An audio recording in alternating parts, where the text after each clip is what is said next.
Crewe Works has been a feature of the railway town for over 180 years, during which time it has been used for the manufacture of locomotives, up until the 1990s, and at its height employed up to 8,000 people.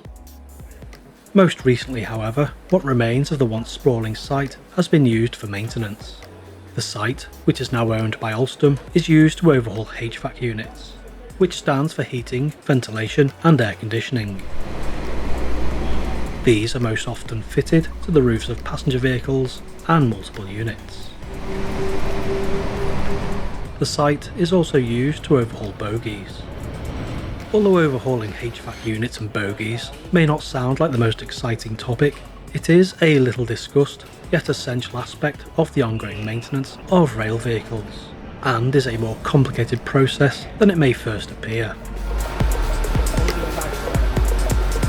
Despite Crewe Works being a shadow of its former self, Alstom has recently invested heavily in the facility to increase the rate at which you can overhaul the units, and in readiness to manufacture the bogies for HS2's Class 895 high-speed multiple units. Presently, around 300 people work at the facility, split between the HVAC and bogie lines.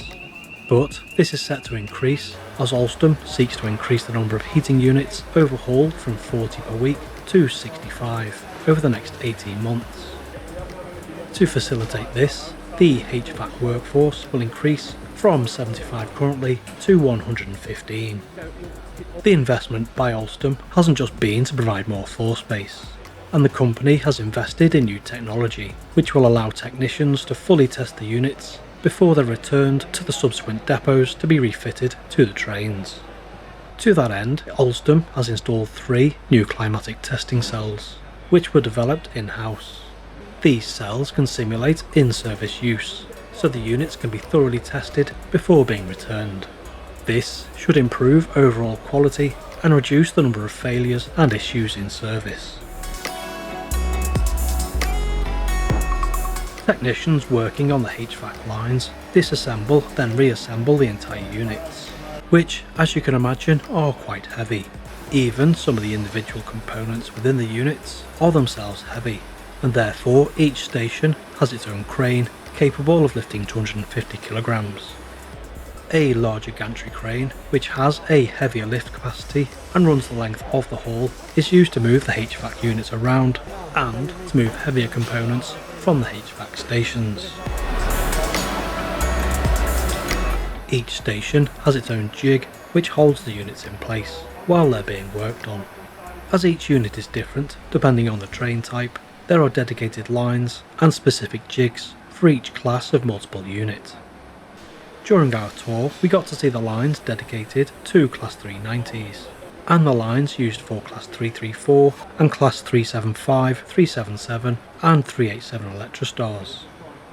The recent investment means that the facility will also be used to overhaul HVACs belonging to Voyagers and Meridian diesel multiple units, and Class 378 electric multiple units. Over in another section of the site, workers were busy overhauling bogies, which, much like the HVAC units, are first disassembled and rebuilt, with components reconditioned or replaced. The facility also has an in-house spray painting booth, so that components and the bogies can be painted before reassembly. Although Crewe Works is currently only being used for maintenance, manufacturing will be returning to the site in the next couple of years, with the bogies for the 54 8-car Class 895 HS2 trains to be manufactured at the site. Assembly of the new high-speed trains is expected to begin in 2027, so there wasn't much to see during our visit, but I understand work has taken place to bring some of the disused halls back into use, in readiness to fulfill the rolling stock order. Although there are no details yet of what proportion of the bogies will be manufactured at Crewe, it makes sense to assemble them at the works, as the workers there already have a wealth of expertise and experience working with train bogies. The contract to supply the bogies for the Class 895s also means more jobs for Crewe. Although the site will never return to its heyday when thousands of people worked there, It's reassuring to see that Alstom is investing in the future of the site, which should provide skilled jobs for hundreds of people for years to come.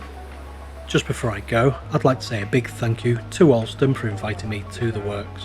It's been good to cover something a little bit different, which is equally as fascinating as the usual big engineering projects that I usually document.